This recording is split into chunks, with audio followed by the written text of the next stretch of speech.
দেখো, আজকের ক্লাসে যে আলোচনা ছিল যে ঝুঁকি ও অনিশ্চয়তা। আজকের ক্লাসে আমরা কেউ জিনিস খুব ভালোভাবে শিখবো এবং একই সাথে যে জিনিসগুলো শিখলাম সেগুলো কি করবো আমরা অনুসরণ করব। প্রথমে যদি তুমি দেখো, আলোচনার টপিক ছিল ঝুঁকি ও অনিশ্চয়তার ধারণা। এখানে আমরা জানবো ঝুঁকি ও অনিশ্চয়তা বলতে আসলে কি বোঝায়। এই যে টার্মসটা ঝুঁকি আর অনিশ্চয়তা, এই দুটো কি করবো আমরা এখানে জেনে ফেলবো। ঝুঁকি আর অনিশ্চয়তা কেমন। এরপর আমরা জানবো বিভিন্ন ধরনের ঝুঁকি ও অনিশ্চিত উৎস। এই ঝুঁকিগুলো ঠিক কোথা থেকে আসে, অনিশ্চয়তাগুলো কোথা থেকে তৈরি হয়, কোথায়, কোথায় পাওয়া যায়, এগুলো আমরা আলোচনা আজকে করব।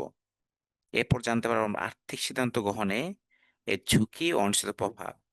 তোমরা যারা আছো ব্যবসায়িক পড়াশোনা করো, তোমার সবসময় একটা প্রশ্ন করো না, স্যার এই যে আমরা যে প্রশ্নগুলো পড়ছি, এই যে ম্যাথ গুলো করছি, হ্যাঁ, এগুলো আসলে বাস্তব জীবনের প্রয়োগটা কোথায়?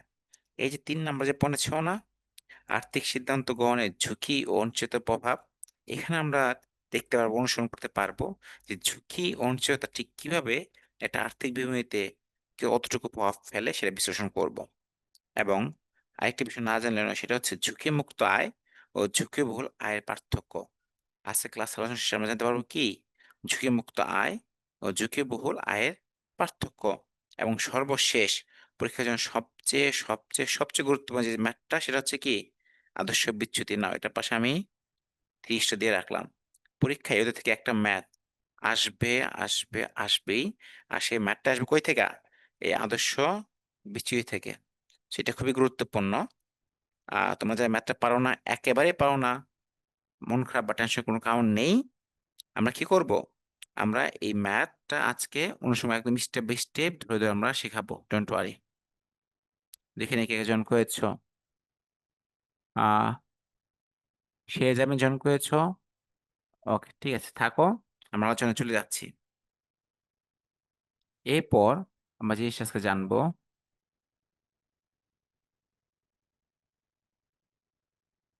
সেটি হচ্ছে এই অনিশ্চয় জিনিসটা কি? যেহেতু আমাদের ১ম এ দেখাতে চেয়েছিল কি ঝুঁকি ও অনিশ্চয়তার ধারণা, তাই না? তাহলে আমাকে এই জানতে হবে, ঝুঁকিও জানতে হবে, অনিশ্চয়তা জানতে হবে। তাহলে চলো শুরুতে আমরা জেনে নেই অনিশ্চয়তা জিনিসটা কি?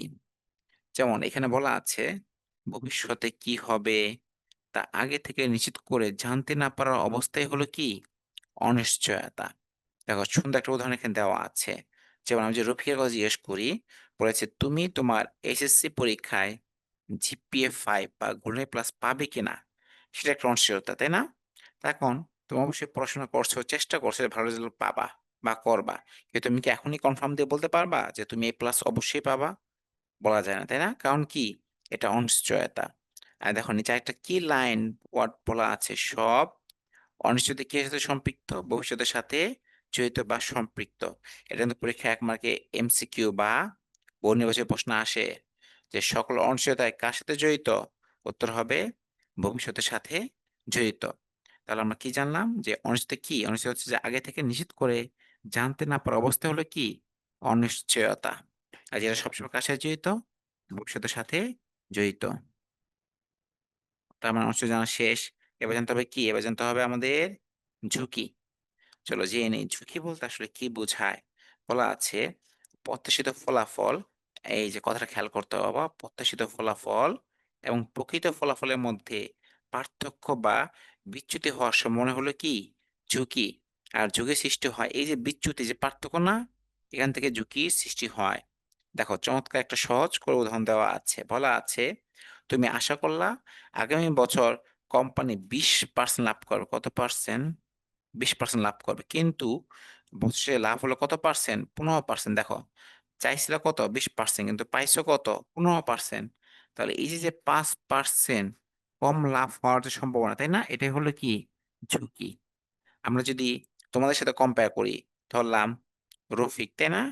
রফিকের প্ল্যান কি ছিল? সে পড়াশোনা করে কি পাবে? জিপিএ ৫ পাবে, তাই না? বা এ প্লাস। এটা সে কি চেয়েছিল? সে প্রত্যাশা করেছিল। কিন্তু কোন একটা কারণে তার লাকটা খারাপ ছিল, ভাগ্যটা খারাপ ছিল। সে পাইছে কি? এই 4.95, তাই না? এটা কি? A grade. তার মানে দেখো তো, সে চেয়েছিল 5.00 কিন্তু পাইছে কত? 4.95। তাহলে এই 0.05 যে সে পাইল না, তাই না? এটাই কি? এটাই হচ্ছে তার বিচ্যুতি। আর এই বিচ্যুতি মানে হচ্ছে গিয়ে পার্থক্য। আর এই প্রত্যাশিত এবং কাঙ্ক্ষিত যে বর্তমান যে বিষয়টা মানে প্রকৃত ফলাফল, এই যে পার্থক্য বা বিচ্যুতি এটাই হচ্ছে কি? এটা হচ্ছে ঝুঁকি। মনে থাকবে? তার মানে আমরা ঝুঁকিটাও আলোচনা করেছি। এবার আলোচনা করব সবচেয়ে গুরুত্বপূর্ণ জিনিস। ঝুঁকি ও অনিশ্চয়তার পার্থক্য। পরীক্ষায় অনেক সময় কয় মার্কে আসে? ২ মার্কে কিন্তু দিয়ে দেয়। শুধু ২ মার্কই ধর্মমূলক প্রশ্নে আসে এমন না। এছাড়া এটার সাথে, সাথে কিসে আসতে পারে?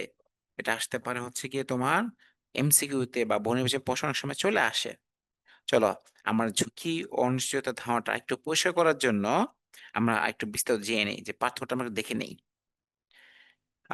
যেমন কিছু এখানে দেখা যাচ্ছে বৈশিষ্ট্য দেওয়া আছে। ১ম কি? পরিমাপ কি? এই পরিমাপ। তুমি ঝুঁকিকে যদি পরিমাপ করতে পারো কিনা? বলছে ঝুঁকি কি করা যায়? পরিমাপ করা যায়। যেমন আদর্শ বিচ্যুত দিয়ে। এই অধ্যায়ে আমরা কি আছে? বলেছিলাম একটা ম্যাথ আছে। কিসের ম্যাথ? আদর্শ বিচ্যুতির ম্যাথ। এই আদর্শ বিচ্যুতির ম্যাথ দিয়ে আমরা কি করি? ঝুঁকিকে পরিমাপ করি যে তোমার ব্যবসায়ে বা প্রকল্পে কতটুকু ঝুঁকি আছে বা না আছে। অপরদিকে অনিশ্চিত কি করা যায় না? অনিশ্চয়তা খেয়াল করবা। এই যে পরিমাপ করা যায় না। তোমাদের পরীক্ষার সময় কি করো? এই যায় আর যায় না ২ টার মধ্যে ওকে প্যাচ লাগে। খেয়াল করবা। ঝুঁকি কি করা যায় না? ঝুঁকি পরিমাপ করা যায়। অপরদিকে অনিশ্চয়তা কি করা যায় না? অনিশ্চয়তা পরিমাপ করা যায় না। আবার দেখো কি আছে? নিয়ন্ত্রণ। যেহেতু আমরা ঝুঁকির ক্ষেত্রে বলছি ঝুঁকি পরিমাপ করা যায়। তার মানে ঝুঁকি নানা রকম কৌশল প্রয়োগ করে কি করা যাবে? কমানো যাবে অথবা নিয়ন্ত্রণ করা যায়। যেমন বলা আছে, বিমা করে কি করতে পারো? তুমি তোমার আর্থিক ঝুঁকি কমায় ফেলতে পারো। অপরদিকে অনিশ্চয়তা কি হয়? অনিশ্চয়তা পরিমাপ করা যায়ই না। তুমি জিনিস পরিমাপই করতে পারবা না, তাহলে সেটা কি? কমানোও যায় না বা নিয়ন্ত্রণ করাও যায় না। কেমন? এরপর বলছে কি? সম্পর্ক। দেখো, অনিশ্চিত যে অংশটুকু পরিমাপ করা যায় সেটাই কি? ঝুঁকি। আগেই বলছি ঝুঁকি কি করা যায়? ঝুঁকি পরিমাপ করা যায় এবং ঝুঁকি নিয়ন্ত্রণ করা যায়। আর এই যে পরিমাপ করা অংশটুকু সেটাই কি? ঝুঁকি। আর অনিশ্চিত যে অংশটুকু কি করা যায় না? পরিমাপ করা যায় না সেটা হচ্ছে কি স্যার? অনিশ্চয়তা। তার মানে সব অনিশ্চয়তা কি? ঝুঁকি নয়। দেখো নিচে আরেকটি কি সুন্দর উদাহরণ দেওয়া আছে। বলা আছে দেখো উদাহরণ কি বলা আছে? বিক্রয় কমে যাওয়ার আশঙ্কা, তাই না? এটা কি একটা ঝুঁকি। এটা কি করা যায়? পরিকল্পনা করে কমানো যায়। অপরদিকে ভূমিকম্প বা পদাক্রমে হঠাৎ করে মৃত্যু যেমন মৃত্যু, ভূমিকম্প, প্রাকৃতিক দুর্যোগ, বিপদ যেগুলো তো নিয়ন্ত্রণ করা যায় না? যায়? অবশ্যই করা যায় না। তার মানে যেগুলো নিয়ন্ত্রণ করা যাচ্ছে না, পরিমাপ করা যাচ্ছে না এবং কি আগে থেকে অনুমান করা যায় না, এগুলো হচ্ছে অনিশ্চয়তা। তার মানে আমি যে আবার একটু সারসংক্ষেপ করে বিষয়টা আলোচনা করি। ঝুঁকি কি করা যায়? ঝুঁকি পরিমাপ করা যায়। অনিশ্চয়তা পরিমাপ করা যায় না। কেমন? আর ঝুঁকি যেহেতু পরিমাপ করা যায়, ঝুঁকি নিয়ন্ত্রণ করা যায়।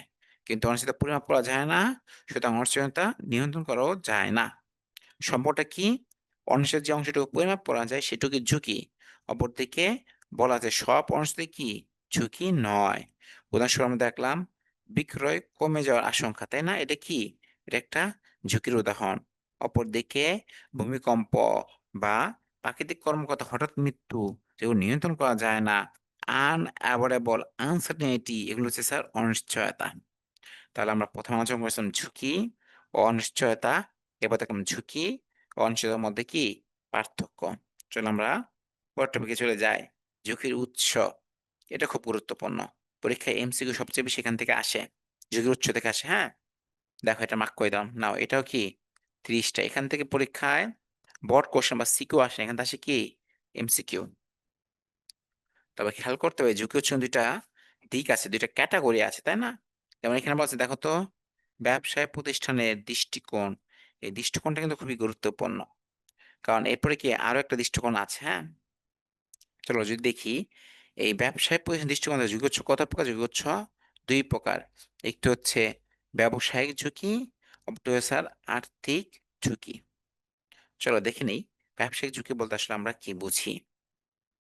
বলেছে দৈনন্দিন ব্যবসা সফলভাবে পরিচালনার জন্য যে পরিচালন ব্যয় হয় খেয়াল করো। কি বলেছে? দৈনন্দিন ব্যবসা সফলভাবে পরিচালনার জন্য যে পরিচালন ব্যয় হয় যেমন শ্রমিকের বেতন, অফিস ভাড়া এই উদাহরণগুলো খেয়াল রাখতে হবে, হ্যাঁ? উদাহরণগুলো খাতায় পর্যন্ত নোট করে রাখো। আমি মার্ক করে দিচ্ছি। পরীক্ষার সময় কি হয় জানো? এই উদাহরণ দিয়ে হুবহু এমসিকিউ বা বহুনির্বাচনী প্রশ্ন বোর্ড পরীক্ষায় বা স্কুলে তুলে দেয়। সো কি করতে হবে? এই যে উদাহরণের মধ্যে আছে শ্রমিকের বেতন, অফিস ভাড়া এগুলো কি? ব্যবসায়িক ঝুঁকি। মাথায় রাখবা, হ্যাঁ? তা পরিশোধের অক্ষমতায় কি হয়? এই ঝুঁকির সৃষ্টি হয়। যেমন দেখো এর কারণটা কি? বলছে বিক্রয় থেকে আয়ের স্থিতিশীলতা না থাকা এবং পরিচালন ব্যয়ে স্থায়ী খরচের পরিমাণ বেশি হওয়া। যেমন ব্যবসা চালিয়ে রাখার খরচ মেটাতে না পারার ভয়। এটা কেন হয়? এটা হয় স্যার ব্যবসায়িক ঝুঁকির কারণে। অপরদিকে চলো দেখি আর্থিক ঝুঁকি বলতে আমরা কি বুঝি? বলা আছে বহিঃস্থ উৎস। খেয়াল করো বহিঃস্থ উৎস বলতে কি বোঝায়? তোমার প্রতিষ্ঠানের বাইরে থেকে যেমন তোমার ব্যাংক, এনজিও এছাড়া আলাদা কোনো ব্যক্তি থেকে যদি লোন নাও, ঋণ গ্রহণ করার ফলে যে ঝুঁকির সৃষ্টি হয় সেটাই কি? আর্থিক ঝুঁকি। বলা আছে ঋণের সুদ ও আসল সময় মতো পরিশোধ করতে না পারার আশঙ্কা থেকে কি হয়? এটি তৈরি হয়। মূল কারণ আছে কি? প্রতিষ্ঠানের ঋণের পরিমাণ বেশি হওয়া। দেখুন এই যে একটু লাল কালিতে একটা উদাহরণ লেখা আছে। সেটা কি লেখা আছে স্যার? বলা আছে ব্যাংক বা অন্য প্রতিষ্ঠান থেকে নেওয়া ঋণ পরিশোধ করতে না পারার ভয়। এটাই কি? আর্থিক ঝুঁকি। দেখো, পড়াশোনাটা কিছু ঝুঁকির উৎস। তবে এখানে ছোট্ট একটা পরিবর্তন আছে। তোমরা সেটা খেয়াল করেছ? পরিবর্তনটা ছিল বিনিয়োগকারীর দৃষ্টিকোণ থেকে, তাই না? তার মানে ঝুঁকি উৎস ২ প্রকার। ব্যবসায়ী দৃষ্টিকোণ থেকেও ২ প্রকার, বিনিয়োগকারী দৃষ্টিকোণ থেকেও আবার কয় প্রকার? ২ প্রকার। চলো আমরা একটু দেখে নেই যে বিনিয়োগকারী দৃষ্টিকোণ থেকে ঝুঁকি উৎস ২ টা কি, কি আছে? ১ম এ বলেছে সুদ হারের ঝুঁকি। যেমন বলা যায় যেসব বিনিয়োগকারী এই যে বন্ড ডিবেঞ্চার ইত্যাদি কেনেন, তাদের এই ঝুঁকি মোকাবেলা করতে হয়। খেয়াল করবে যে বন্ড, ডিবেঞ্চার এগুলো স্টার দিয়ে রাখলাম, হ্যাঁ? পরীক্ষার অনেক সময় কি হয়? এখান থেকে না সরাসরি বহু নির্বাচনী প্রশ্ন তুলে দেয়। বন্ড বা ডিবেঞ্চার, হ্যাঁ? কোন ধরনের ঝুঁকির উৎস বা ঝুঁকি সৃষ্টি হয়েছে? বলে দেব কি? সুদ, হারের ঝুঁকি। চলো এগুলো কেন সৃষ্টি হয়? দেখো চলো আমরা পড়ে নেই। বলেছে বাজারে সুদের হার বাড়লে বন্ডের বাজার মূল্যে কমে যায়। সুদের হার বাড়লে কি হয়? বন্ডের বাজার মূল্য কমে যায়। আবার সুদের হার যদি কমলে বন্ডের বাজার মূল্য কি হয়? বাড়ে। মানে বিপরীত কাজ করে। যদি একটা উদাহরণ দেখি বলছে সুদের হার পরিবর্তনের কারণে বিনিয়োগের দাম কমে যাওয়ার যে ভয় সেটাই কি? সুদ হারের ঝুঁকি। আর অপরদিকে বলা আছে কি? বলা আছে তারল্য ঝুঁকি। এটা কিন্তু খুবই, খুবই গুরুত্বপূর্ণ। স্টার একদম ত্রিপলি স্টার পরীক্ষায় এখান থেকে প্রশ্ন আসে। তারল্য ঝুঁকি বলতে কি বোঝাচ্ছে? বলেছে যদি কোনো বিনিয়োগ সহজ এবং যুক্তিসঙ্গত মূল্যে বিক্রি করে নগদ টাকায় রূপান্তর করা না যায়, তবে এই ঝুঁকির সৃষ্টি হয়। দেখো বোল্ড করা বা একটু মোটা লাইনগুলো একটু খেয়াল করবে। বলেছিল কি? যদি কোনো বিনিয়োগ সহজে এবং যুক্তিসঙ্গত মূল্যে বিক্রি করে নগদ টাকায় রূপান্তর করা না যায়, তবে এই ঝুঁকির সৃষ্টি হয়। যেমন কি আছে? উদাহরণস্বরূপ বলা আছে সেকেন্ডারি মার্কেটে শেয়ার খুব সহজে বিক্রি করা যায়। তাই তাহলে ঝুঁকি কম। কিন্তু কোন এক মালিকানা ব্যবসায়ের সম্পদ বা বন্ড বিক্রি করা কঠিন। তাই তাহলে ঝুঁকি বেশি। তোমরা যারা এখনো বুঝতে পারো না তাদের জন্য একটা সুন্দর একটা এক্সাম্পল দেই, হ্যাঁ? তাহলে ঝুঁকি বলতে কি বুঝায়? তাহলে ঝুঁকি বলতে বোঝায় তোমার কি নগদ তরল বা ক্যাশটা কতটুকু আছে। ঠিক তুমি কোন দ্রুত তোমার সম্পদকে টাকায় রূপান্তর করতে পারবা। যেমন ধরো এখন যে স্বর্ণের দাম যে বাড়তে না স্বর্ণ, এটাকে তুমি কি করতে পারো? তাহলে ঝুঁকি অনেক কম। কারণ স্বর্ণ চাইলেই কি করা যায়? যেকোনো মুহূর্তে বিক্রি করা যায়। যায় কিনা বলো? তার মানে তাহলে ঝুঁকি কম। দেখি কে কমেন্টস করেছে? মিথিলা আক্তার সালাম ওয়ালাইকুম আসসালাম মিথিলা। আমি ভালো আছি। তুমি কেমন আছো? তুমি তো আজকে অনেক লেট করে ফেললাম মিথিলা। আমাকে জানাও কেন তুমি লেট করলে? তুমি তো সচরাচর এমন দেরি করে আসো না। তুমি ভালো আছো কিনা? তার মানে আমরা দেখলাম ঝুঁকির উৎস মোট কত প্রকার স্যার? মোট ৪ প্রকার। একটা কি? বিনিয়োগকারী দৃষ্টিকোণ থেকে সেটা কি ছিল? এই যেখানে লেখা ছিল ব্যবসায়িক ঝুঁকি। আরেকটা ছিল কি? আর্থিক ঝুঁকি। অপরদিকে বিনিয়োগকারী দৃষ্টিকোণ থেকে আরো ২ বার কি সেটা? সুদ হারের ঝুঁকি, অপরটি ছিল স্যার তারল্য ঝুঁকি। তার মানে আমার ঝুঁকি উৎস বোঝা শেষ। এবার ধীরে, ধীরে আমরা কি করব? একটু বিস্তার ড্রাইভ দেব। আমরা কিছু ম্যাথ অনুসরণ প্র্যাকটিস করব। কেমন? তার আগে জানতে হবে আমাদের কি ঝুঁকিমুক্ত আয় ও ঝুঁকিবহুল আয়। এই কনটেন্ট জানতে পারলেই আমরা সরাসরি এমসিকিউ মানে ভূ-নির্বাচনী প্রশ্ন এবং এরপর পরে আমরা কি ২ টা বোর্ড প্রশ্নের সমাধান করব। যে আমরা দেখি এই যে দেখো তো কথাটার মধ্যে কি লেখা আছে? ঝুঁকি মুক্ত আয়, এটা কি ঝুঁকিবহুল আয়। তার মানে খালি চোখে আমরা বুঝতে পারছি একটার সাথে কি ঝুঁকি আছে, অপরটার সাথে কি ঝুঁকি নাই। তাই না? চলো বিস্তারিত পড়ে নেই। বলা আছে যেসব আয় প্রকৃত আয় সবসময় প্রত্যাশিত আয়ের সমান হয়। অর্থাৎ আয়ের কোনো বিচ্যুতি থাকে না। এই আয়ে কোনো ঝুঁকি নেই। এগুলাই কি ঝুঁকিমুক্ত আয়। যেমন বলা যায় সরকারি ট্রেজারি বিল। কি বিল? সরকারি ট্রেজারি বিল বা বন্ড থেকে প্রাপ্ত আয়। ব্যাংকে রাখা মেয়াদি আমানত। যে যারা ব্যাংকে টাকা রাখে, তাই না? ৫% ৭% ৩% লাভে মুনাফা আসে ব্যাংকে যারা টাকা জমা রাখে, এটা তো মার যাওয়ার কোনো সুযোগ নাই, তাই না? কোন রিস্ক নাই। ব্যাংক নির্দিষ্ট সময়ের পর তোমার সুদসহ টাকাটা ফেরত দেবে। তার মানে এটা কি? এটা একটু ঝুঁকিমুক্ত আয়। এরকম আরো বেশ কিছু ঝুঁকিমুক্ত আয় যেমন কি ছিল? ছিল সরকারি ট্রেজারি বিল, বন্ড বা থেকে প্রাপ্ত আয়, তাই না? ব্যাংক রাখার দীর্ঘমেয়াদী আমানত বা বলে ফিক্সড ডিপোজিট অনেকে বলে এফডিআর। এই ৩-৪ টা কি? এগুলো হচ্ছে ঝুঁকিমুক্ত আয়। আমি বারবার বলছি উদাহরণগুলো খাতায় অবশ্যই নোট করে রাখবা বা মুখস্থ করে ফেলবে। পরীক্ষায় এখান থেকে সরাসরি এমসিকিউ প্রশ্ন আসে। তার মানে ঝুঁকিমুক্ত আয় শেষ। এবার দেখবো ঝুঁকিবহুল আয়। কথার মাঝে তথ্য আছে না? কি আয়? ঝুঁকিবহুল আয় মানে ঝুঁকির সাথে কি? বহুলের সাথে ঝুঁকি, আয়ের সাথে ঝুঁকি আছে। চলো আমি যে পড়ি বলা আছে যেসব আয়ের সাথে ঝুঁকি জড়িত, অর্থাৎ যেখানে প্রকৃত আয় প্রত্যাশিত আয় থেকে কম বা বেশি হওয়ার সম্ভাবনা থাকে, সেগুলো কি বলছি আমরা? বলছি ঝুঁকিবহুল আয়। আরো বলা আছে সাধারণ শেয়ার থেকে প্রাপ্ত আয় সবচেয়ে বেশি ঝুঁকিবহুল আয় হিসাবে গণ্য করে। যেমন আমরা যদি একটু উদাহরণ দেখি বলা আছে কোন কোম্পানি সাধারণ শেয়ার থেকে প্রাপ্ত লভ্যাংশ। এগুলি কি? এগুলো হচ্ছে ঝুঁকিবহুল আয়। তেমন যে আমি আবার একটু রিভিউ করে দেই। ঝুঁকিমুক্ত আয় যেগুলাই কি ঝুঁকিমুক্ত আয়ের মধ্যে কি থাকবে? ঝুঁকিটা মুক্ত থাকবে। যেখানে ব্যবসায়ীরা কোনো ঝুঁকি নেবে না। যেমন ব্যাংকের রাখা মেয়াদি স্থায়ী আমানত, যেমন সরকারি ট্রেজারি বিল, যেমন বন্ড থেকে প্রাপ্ত আয়। অপরদিকে ঝুঁকিবহুল আয় বলতে কি বোঝায়? যেখানে কি থাকবে? ঝুঁকি থাকবে। যেমন উদাহরণস্বরূপ আমরা দেখতে পাচ্ছি কোন কোম্পানির সাধারণ শেয়ার থেকে প্রাপ্ত লভ্যাংশ। এটা কি? এটা হচ্ছে স্যার ঝুঁকিবহুল একটা আয়। কেমন? কারণ আয় কি থাকে? ঝুঁকি থাকে। চলো আমরা যে পড়ে যাই। দেখো, এখানে কি বলা হয়েছে? ঝুঁকি পরিমাপের কৌশল। এটা তো তোমাদের সবার খুব পছন্দ হওয়ার কথা, তাই না? খুব ভালো লাগে। এটা কি একটা সূত্র। কি সূত্র? এই যে আদর্শ বিচ্যুতি সূত্র। বলেছিলাম এতে একটি মাত্র ম্যাথ আছে এবং এখান থেকে এই ম্যাথটাই বারবার প্রতিবার আসে। আর বেশিরভাগই তোমরা কি করো? বারবার শুধু এটা ভুল করে যাও। চলো সূত্র দেখার আগে ম্যাথে যাওয়ার আগে আমরা জেনে নেই যে এই আদর্শ বিচ্যুতি বলতে আসলে কি বোঝায়? উত্তরটি হচ্ছে এটি একটি কি? পরিসংখ্যানিক পদ্ধতি এবং এমসিকিউ কিন্তু আসতে পারে। কি আসতে পারে যে আদর্শ কি পদ্ধতি? উত্তর হচ্ছে কি পরিসংখ্যানিক পদ্ধতি।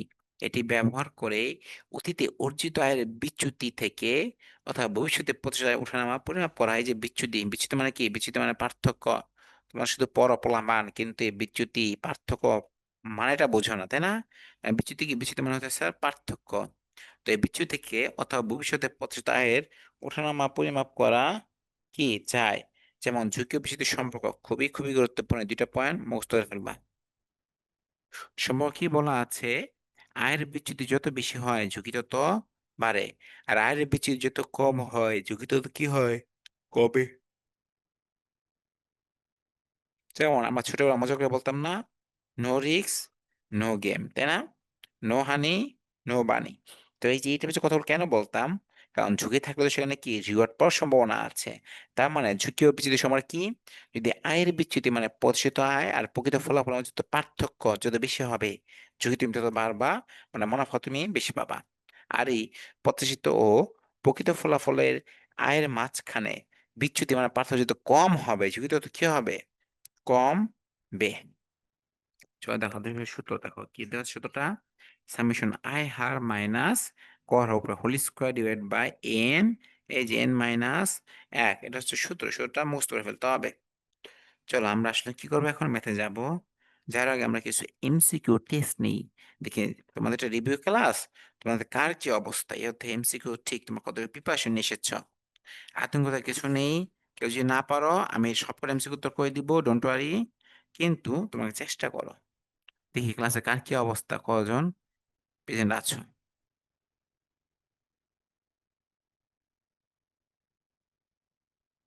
আচ্ছা মিথিলা কানেক্ট করতে পারো না, এই ব্যাপার না। মিথিলা এবং রফিকুল চলো আমরা এবার কি একটা মজার কুইজ খেলি, ক্লাসে মাঝখানে খেলি, দেখি কার কি প্রিপারেশন। 1 নম্বর এমসিকিউ তে বলা ছিল প্রত্যাশিত আয় ও প্রকৃত আয়ের বিচ্যুতি থেকে কি পরিমাপ করা হয়। উত্তর বলো দেখি, কে বলতে পারবা? যে পারবা সে 1 পয়েন্ট পাবা। প্রশ্ন আমি আবার বলি, বলছে প্রত্যাশিত আয় ও প্রকৃত আয়ের বিচ্যুতি থেকে, বিচ্যুতি মানে তোমার কি পার্থক্য, কি পরিমাপ করা যায়? অপশন ক বিনিয়োগ, খ ঝুঁকি, গ মুনাফা, আর ঘ আছে কি ক্ষতি। ঠিক আছে, তোমরা কে কি উত্তর দিয়েছো আমি দেখে নেই।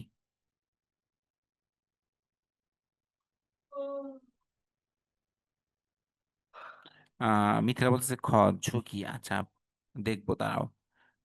সে যাবে চলে আসছে আমাদের মাঝে খ। ওকে, ঠিক আছে, ইউ আর রাইট। তোমরা দুজনেই বেশ চমৎকার বলেছ। প্রত্যাশিত আয় ও প্রকৃত আয়ের বিচ্যুতি মানে পার্থক্য কি পরিমাপ করা হয়? সঠিক উত্তর হবে খ ঝুঁকি। ঠিক আছে, আমরা যেবার 2 নম্বর এমসিকিউতে চলে যাই, বহুনির্বাচনী প্রশ্ন। সেখানে কি বলেছে? প্রত্যাশা ও প্রাপ্তির ব্যবধান হওয়ার সময় কি বলে? কি বলেছে খেয়াল করো। ঠিক আগেরটার মতো, কিন্তু কথাটা একটু একটু ঘুরে দিছে। প্রত্যাশা ও প্রাপ্তির ব্যবধান হওয়ার সম্ভাবনাকে কি বলে? এতে আছে অনিশ্চয়তা, বিতে ঝুঁকি, সিতে লাভ, ডিতে কি ক্ষতি। উত্তরটা আমাকে দিয়ে দাও এখনই, না পারলে আমি বলে দেবো, চাপ নিও না, কমেন্টস গুলো পড়ি।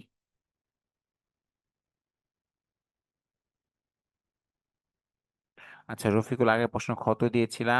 হ্যাঁ, ঠিক ছিল। এখানেও সে যাবেন কি বলছো, খ বলছো। মিথিলা কি বলছো? বলছো ক অনিশ্চয়তা।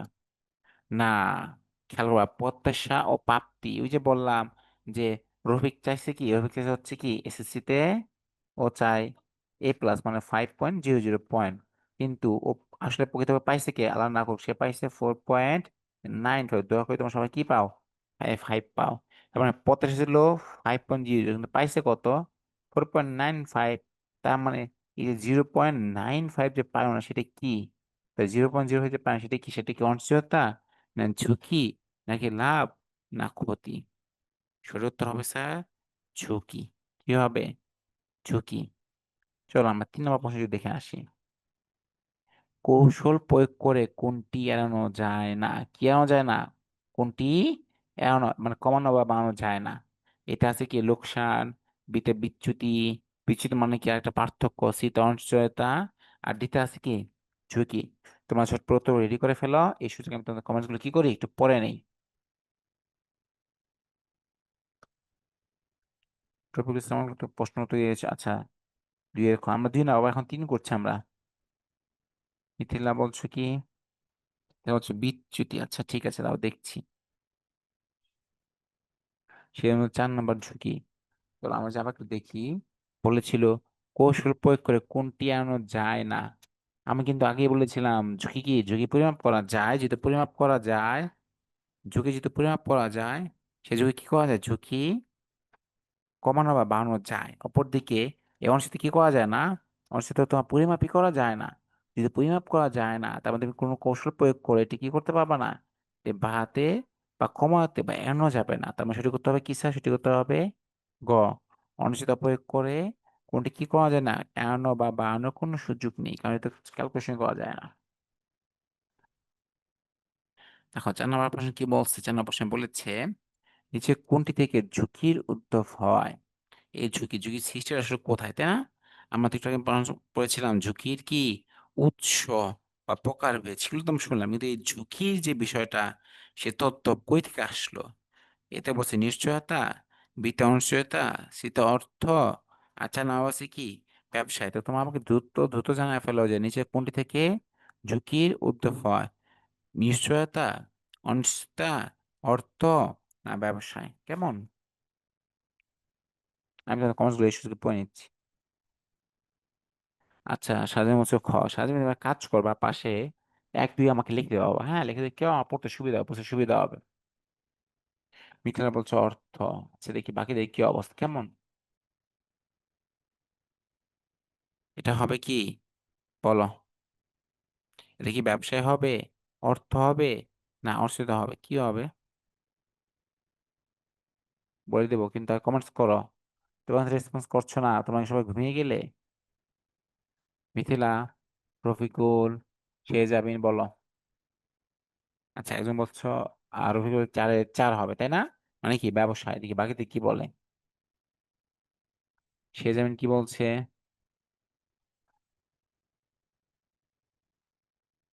সে যেমন বলছে হচ্ছে হবে। ঠিক আছে, চলো আমরা দুজনে দেখি উত্তরটা কি হতে পারে। মানে সে কোন থেকে ঝুঁকি উদ- উদ্ভব, ঝুঁকির কি উদ্ভব হয়? উত্তর হবে কি স্যার? উত্তর হবে ব্যবসায়। ব্যবসায় কেন বললাম? কারণ ব্যবসায় কি হয়, সকল ঝুঁকি এই সূচনা হয় কি দিয়ে স্যার? ব্যবসা থেকে। আচ্ছা মিথিলা বলছে, আমি তো কইছি, তুমি কি কইছো মিথিলা? আমি ঠিক বুঝতে পারি না কেমন। তুমি আমাকে কষ্ট করে আবার আরেকবার টেক্সট করো, বা এখানে এই কমেন্ট বক্সে জানাও যে তুমি কি পাইছো বা কি পাও নাই। কারণ আমি নিচে কোন থেকে ঝুঁকি উত্তর হয়, উত্তর হবে কি ব্যবসা। কারণ ব্যবসা ছাড়া কোন লেনদেনই হয় না, কোন ঝুঁকি হয় না, সবকিছু কি ক্লাবস। চলো যে 5 নম্বর প্রশ্ন আমরা পড়ে নেই। বলেছে নিচের পরিচালন ব্যয় কোনটি, মানে কোনটা পরিচালন ব্যয়? পরিচালন বলতে কি বোঝায়? যে পরিচালন ব্যয় এই শব্দটার মাঝে কি আছে? শব্দটার মাঝেই পরিচালন কথাটা উল্লেখ আছে। তাহলে এক নম্বর আছে কাঁচামাল ক্রয়, এটা তো পরিচালন ব্যয় না, তাই না? এটা কি ম্যানুফ্যাকচারিং, ম্যানুফ্যাকচারিং এক্সপেন্সিভ, বা বাংলায় বলে তোমার কি, বাংলা বলে পথ্য খরচ, তাই না? আর পরিচালন ব্যয় কি? পরিচালন ব্যয় হচ্ছে তোমার প্রকার খরচ, যেমন কাঁচামাল কয়টা আসবে না, অপচয় আসবে না, আয় কর আসবে না। তাহলে বাকি থাকলো কি স্যার? বাকি থাকলো মেশিন মেরামত। জাস্ট মিন সঠিক উত্তর কি হবে? সঠিক উত্তর হবে 4, মেশিন মেরামত। তার মানে মেশিন মেরামত পরিচালন ব্যয় কি একটা গুরুত্বপূর্ণ অংশ। আচ্ছা, অনেকেই অনেকগুলো প্রশ্ন মিথিলা বলছে, আমি তো কইছি কি কইছিলা? তুমি তো ভুল কইছিলা। তুমি কইছো অর্থ। তোমার তো পানিশমেন্ট দেওয়া উচিত, হ্যাঁ। মজা করলাম, মন খারাপ করিও না। চলো আমরা যে পরে এমসিকিউতে ফিরে যাই। কি বলে সেখানে বলেছে দেখো তো, প্রয়োজন ব্যয়ে স্থায়ী খরচের পরিমাণ বেশি হলে কোন ঝুঁকি সৃষ্টি হয়? আবার বলছি, প্রয়োজন ব্যয়ে স্থায়ী খরচের পরিমাণ বেশি হলে কোন ঝুঁকির সৃষ্টি হয়? আর্থিক, বিত্তীয় তারল্য, যদি ব্যবসায়িক, তৃতীয় সুদ, খারাপ। আমার দ্রুত জানাও যে প্রয়োজন ব্যয়ে স্থায়ী খরচের পরিমাণ বেশি হলে কোন ঝুঁকির সৃষ্টি হয়। বলবো? দেখো তোমাদের পড়াশোনা করা তার প্রমাণ। চলো আমি যে তোমাকে আমার আগের স্লাইডটা দেখাই, যেখানে আমি কি ক্লাসে পড়েছিলাম, তাই না? সেটা দেখালে ওরা বলতে পারবে স্যার কি পড়াইছিল না পড়াইছিল। দেখো তো ঝুঁকি উৎসতে কি বলছে? সুদ হারের ঝুঁকিতে বলা আছে যেসব বিনিয়োগকারী বন্ড, ডিবেঞ্চার ইত্যাদি কেনেন তাদের ঝুঁকি মোকাবিলা করতে। যদি আমার বন্ড ডিবেঞ্চার কিনে নাই, তাহলে আমাদের জন্য সুদ হারের ঝুঁকি বাদ, এটা হবে না। হওয়াটা পড়তে তাহলে ঝুঁকি, যদি কোনো বিনিয়োগ সময় এবং ঝুঁকিসঙ্গত মূল্যে বিক্রি করে নগদ টাকায় রূপান্তর করা না যায়, তবে যদি সৃষ্টি হয়। উদাহরণস্বরূপ সেকেন্ডারি মার্কেট শেয়ার খুব সহজে কি বিক্রি করা যায়, তাই তাহলে ঝুঁকি কম। কিন্তু কোন এক মালিকানা ব্যবসায় সম্পূর্ণ বা বন্ড বিক্রি করা যায় না, তাই কি তাহলে ঝুঁকিও বেশি। আমার সুদের ঝুঁকি হবে না, তাহলে ঝুঁকিও হবে না। তাহলে বাকি ছিল কি আর দুইটা, ব্যবসায়িক ঝুঁকি, অপরটি কি আর্থিক ঝুঁকি। যে আমরা দেখি শেষ ঝুঁকি কি বলেছে, শেষ ঝুঁকিতে বলেছে দৈনন্দিন ব্যবসা সফলভাবে পরিচালনার জন্য যে প্রয়োজন ব্যয় হয়, যেমন শ্রমিকের বেতন, অফিস ভাড়া, তা পরিশোধ অক্ষমতা থেকে এই ঝুঁকির সৃষ্টি হয়। এবং হলো কি স্যার? এগুলো হচ্ছে আমার ব্যবসায়িক ঝুঁকি। এবার যে আমরা এমসিকিউতে ফিরে যাই, এমসিকিউতে কি ছিল? দেখো এমসিকিউতে ছিল, এটা পড়া হয়েছে তাই না? নিচে পজিশন হবে কোনটি? দেখো কাঁচামাল বাড়িতে, এটা এটা ম্যানুফ্যাকচারিং পণ্য হবে। অবচয় এটা হবে না, অবচয় কি আসবে না, আয় কর্মরত এখানে আসবে না। তো বাকি হলো কি মেশিন মেরামত। তো নিচে কোনটার মধ্যে একমাত্র পজিশন হবে কোনটা? মেশিন মেরামত, ঠিক আছে। চলো আমাদের 6 নম্বর প্রশ্ন, 6 নম্বর প্রশ্ন বলেছে কি, পরিচালন ব্যয় স্থায়ী খরচের পরিমাণ বেশি হলে কোন ঝুঁকির সৃষ্টি হয়? মানে কি, প্রশ্ন আবার দেখি পড়ি একটু, হ্যাঁ। বলেছে পরিচালন ব্যয় কোথায়, পরিচালন ব্যয় স্থায়ী খরচের পরিমাণ যখন বেশি হয়ে যায়, কোন ঝুঁকি সৃষ্টি হয়? কি আর্থিক ঝুঁকি, তাহলে ঝুঁকি, ব্যবসায়িক ঝুঁকি, না সুদ হারের ঝুঁকি, তাই না? একটু খবর নাও। চলো আমি তোমাকে সহজ করে দিই। এটা কি হবে না, এটা তো আহ তাহলে ঝুঁকি তো হবেই না। তোমার অপশন 3, 3 থেকে যদি তোমরা সব একটা একটা করে বলো, তাও কিন্তু সঠিক উত্তর আমরা কি করবো, আমরা পেয়ে যাই। যে কমেন্টস করেছে দেখো, আচ্ছা সেদিন বলছো 3 হবে, তাই না? চলো আমরা একটু দেখি। বলছেন স্থায়ী খরচের পরিমাণ বেশি হলে কোন ঝুঁকি সৃষ্টি হবে স্যার? কি ব্যবসায়িক ঝুঁকি, না সুতাহের ঝুঁকি, না তা হলো, না আর্থিক? সঠিক করতে হবে কিসে তাহলে? ব্যবসায়িক ঝুঁকি। এই যে এমসিকিউ শেষ থেকে এমসিকিউ পর আমরা সিকিউ অনুসরণ করবো, তারপর তোমাদের কি ছুটি, ছুটিও ভাই ছুটি। দেখলে অনেকগুলো কমার্স বলছে ঠিক আছে, তোমার উত্তরটা আমি পড়েছি, ডোন্ট ওয়ারি। আমার নেক্সট টাইমে তোমার কোনো উত্তর অবশ্যই নেবো, তুমি আমার সাথে কি করবা, কথা বলবা। যেমন 7 নম্বর মেসে তো বলছে এক মালিকানা অংশীদারি ব্যবসায় কোন ঝুঁকি বেশি, এক মালিকানা অংশীদারি ব্যবসায় কি কোন ধরনের ঝুঁকি বেশি, চারটা ঝুঁকি ছিল না, এর মধ্যে কোন দুইটা তারা কি দেবে, তাই না? যেটা কি অংশীদারি ব্যবসায় ঝুঁকি বেশি।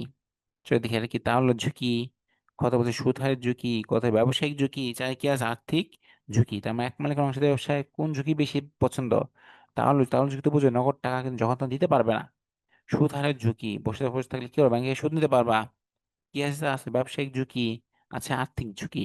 তার মানে এক মালিকানা অংশীদারি ব্যবসার ক্ষেত্রে কোন ঝুঁকি বেশি সৃষ্টি হয়, উত্তর হবে স্যার আর্থিক ঝুঁকি।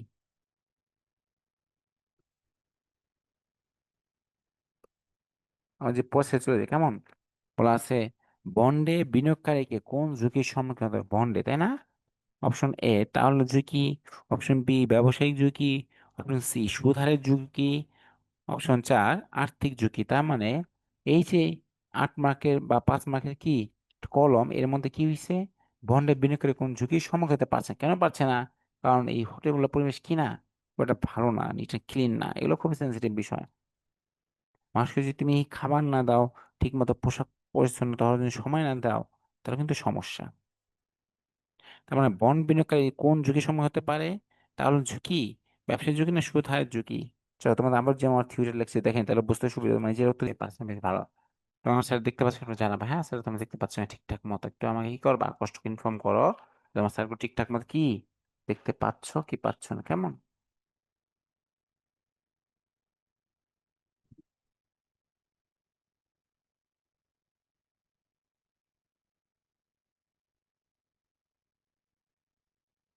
না প্রশ্ন পেয়ে গেছি, বলছে অফিস ভাড়া পরিমাণ বেশি হলে, কি অফিস ভাড়া পরিমাণ যদি বেশি হয় তাহলে কি হবে, তাই না? যদি বেশি হয়ে যায় তাহলে কোন ধরনের সৃষ্টি সেটা আমরা পরে চিন্তা করবো, যেমন সেটা কি আর্থিক ঝুঁকি হবে, না ব্যবসায়িক ঝুঁকি হবে, না সুদের ঝুঁকি বসবে, না তাহলে ঝুঁকি বসবে, কি হবে, তাই না? অফিস ভাড়ার পরিমাণ বেশি হলে কোন ধরনের সৃষ্টি হবে। চলো মানে কি করি, আমরা যেটু ঘুরিয়ে দেখিনি আগে সেটা এগুলো সব বিস্তারিত উল্লেখ ছিল, তোমরা দেখলো পরে দেখো না, পরে দেখলে তো আর বইটা পড়তে হয় না, তো গাইড লাগে না। দেখো ঝুঁকি মুক্ত আর ঝুঁকি বাইরে লাভ নাই, আমরা দেখবো কি ব্যবসায়িক দৃষ্টিকোণ থেকে সেটা কি, ব্যবসায় ঝুঁকি একটা আর্থিক ঝুঁকি, ব্যবসায় ঝুঁকি কি বলেছে, যদি ব্যবসা সফলভাবে পরিচালনার জন্য যে পরিচালন ব্যয় ধরা হয়, যেমন শ্রমিকের বেতন, অফিস ভাড়া, তা পরিশোধের অক্ষমতা থেকে এই ঝুঁকি সৃষ্টি হয়।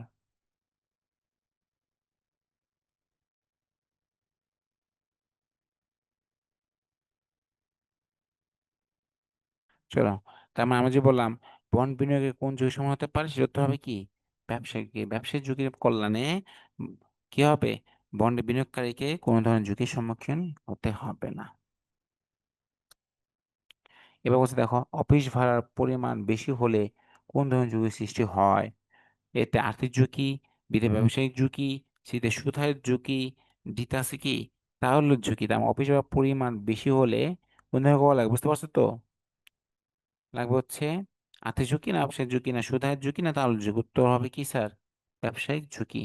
কারণ অফিস ভাড়ার পরিমাণ বেশি যেটা হবে, ভাড়া যত বেশি হলে কি ঝুঁকি সৃষ্ট, ঝুঁকি সৃষ্ট হবে ব্যবসায়িক ঝুঁকি।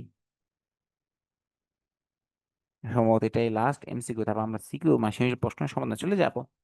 বলেছে কোম্পানি দেউলিয়া হয় কি কারণে, যে বই না আমার ছোটবেলায় যে ও তো দেউলিয়া হয়ে গেছে স্যার, ও তো নিঃস্ব হয়ে গেছে, একদম ধ্বংস হয়ে গেছে লোকটা।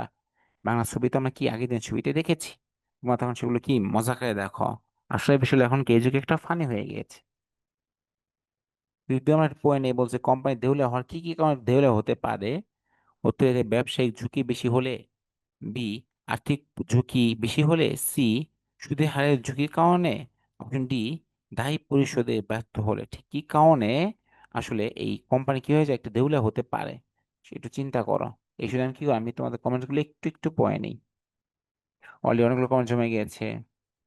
আচ্ছা একজন বলছো কি এটা কি তা, দেখা যায় না কেন, আচ্ছা ঠিক আছে মিথিল, আজকে দেখা যাচ্ছে না, কালকে দেখতে পাওয়ার সময়, কালকে আমার বোর্ডের ক্লাস আছে, আশা করি তো সবাই আমাকে দেখতে পাবো, কেমন? একে বলে দেখা যাচ্ছে না কারণ বাবা আমি ওরকম ইউজ করি নাই, আমার ল্যাপটপের চার্জটা অন্য শেষের দিকে। এখন যদি আমি ইউজ করি চার্জটা তো শেষ হয়ে যাবে। তো যদি ধরো আগামীকাল আমার ক্লাস আছে, আগামীকাল দেখা হবে তোমার সাথে কি? লাইভে। তাকে আমরা একটু সমাধান করে ফেলি, হ্যাঁ? তুমি দেখবে কি কারণে? দেখো এই যে দায়ী পরিষদ যদি ব্যর্থ হয়, তার মানে কি হয়? এই ঠিক এই কারণে কোম্পানি দেউলিয়া হতে পারে। দেখো, এই একটা প্রশ্ন এর আগে তোমাদের কখনো হয়েছে কিনা আমাকে দ্রুত কমেন্টস করে জানাবা, বা অ্যাটলিস্ট কেউ একজন আমাকে ফোনে জানিয়ে দাও। তো এই যে গাণিতিক প্রয়োগ মানে যে ঝুঁকি অনিশ্চয়তা চাপে যে প্রশ্ন বোর্ড পরীক্ষা আসে, ন্যূনতম একটা অনেক সময় কি হয় সবচেয়ে দুইটা প্রশ্ন আসে। সেক্ষেত্রে প্রশ্ন কিভাবে সমাধান করতে হবে তাকে সহ আমরা আলোচনা করব, কেমন? তুই যদি ধৈর্য ধরো এবং দেখে নেই যে এই ম্যাথগুলো কিভাবে আমরা সমাধান করব। 1 মিনিট কি নাও, আমরা একটা ধৈর্য নাও। এখন চা খাও না, চা খেয়ে আসো। আমি এসে তোমাদের কমেন্টস গুলো পড়ি। রাখি বল দেখাচ্ছে না, আমি তো অন করি না, আবার অন করে দেখতে পাবা। তোমাকে স্লাইড দেখতে পাচ্ছ না, স্লাইড দেখতে পাচ্ছ না এমন কিছু? দাঁড়াও, ধৈর্য দেখাচ্ছি।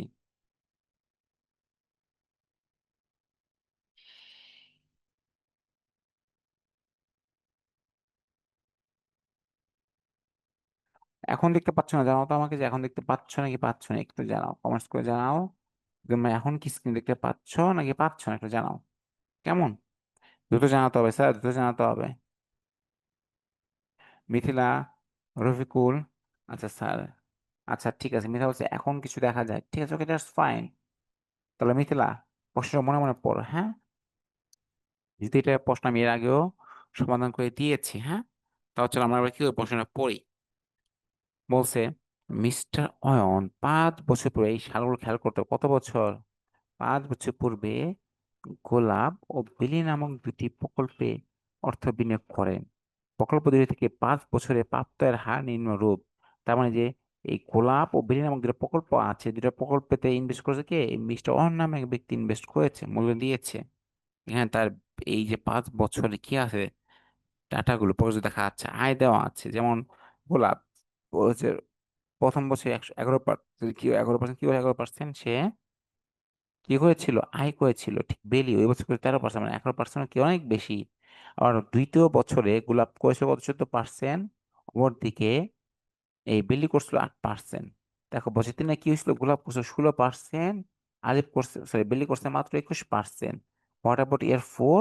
ইয়ার 4-এ বলেছে গোলাপ পেয়েছে 12% আর বেলি পেয়েছে 14%। সর্বশেষ বছর 5 বছর ধরি, তাহলে গোলাপ পেয়েছে 10% আর বিলি পেয়েছে মাত্র 6%।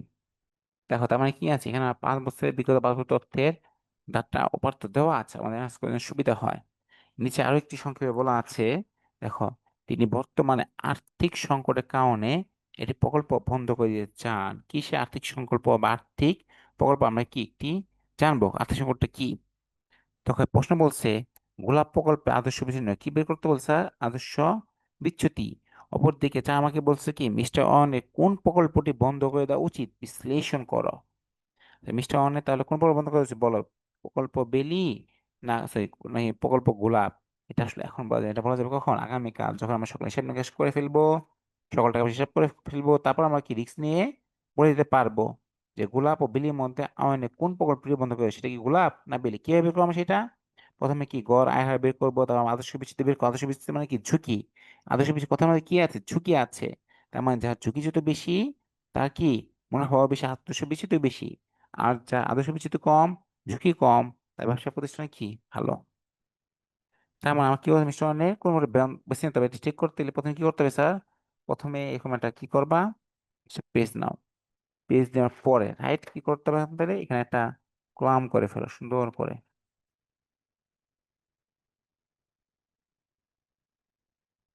তো চেঞ্জ হয়ে গেল বাবা, ধৈর্য।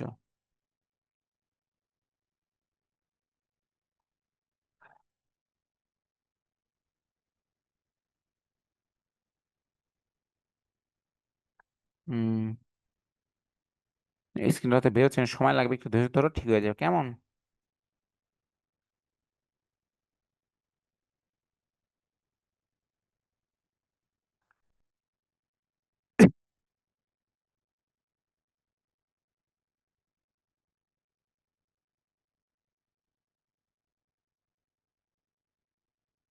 হুম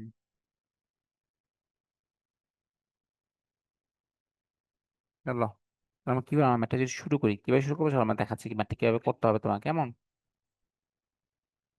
আমরা একটু উপরে তুলে দিই, তাহলে কি হবে, জায়গা ফাঁকা থাকবে, তাই না? চলো, যেহেতু আমার কি বলছে, একটা আদর্শ বিচ্যুতি বের করতে বলছে, তাই না?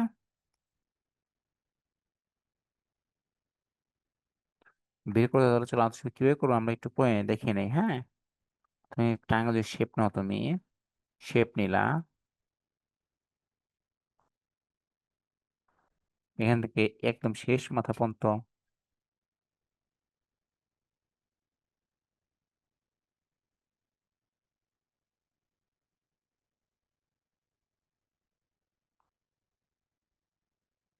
দেখবে এই পর্যন্ত কি করবো, দাগ টেনে নেবা, তাই না? শুধু পাঁচটা, এক নম্বর কয়টা, পাঁচটা, তাই না? একটা গেল, এই যে এক নম্বর, দুইটা, তিনটা, চারটা, পাঁচটা, তাই না? তো কি হবে, রোকলামের জন্য একটি ঘর হবে, প্রথম ঘরের নাম হবে কি স্যার? বৎসর।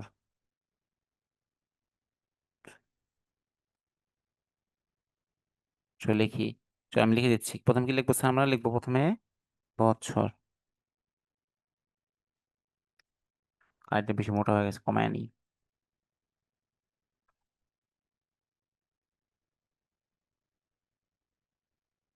ওয়ার্ডকে নিলাম, দেখা ফুটবে, প্রথমে একটা ছিল কি, বৎসর, তাই না? বৎসরের পর কি লিখবো সেটা আমাকে জানাও। এই তোমরা সবাই ঘুমিয়ে গিয়েছ, এত সকালে ঘুমাতে পাওয়ার সমস্যা, তাই না? কিন্তু তেমন আহামরি রেসপন্স নেই, বিষয় কিন্তু খুবই দুঃখজনক।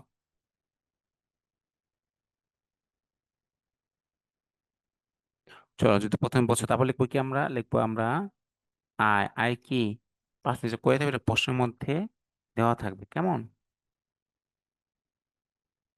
সেটা আমরা এখানে ছোট করে আরো দুটো করে লিখে নিতে হবে, এর মাঝখানে ঘরটা সবচেয়ে বড় রাখবা। আর মাঝখানে কাহিনী কি সবচেয়ে বেশি, এখানে লিখবো আমরা ঘর থেকে ব্যবধান, লিখেছি ঘর থেকে ব্যবধান, কেমন? এখানে আমরা লিখবো ব্যবধানের বর্গ, বর্গ স্কোয়ার করলে হয়ে যায়। এবার চলো দেখি, আমরা দেখি প্রশ্ন কি বছর করে ছিল।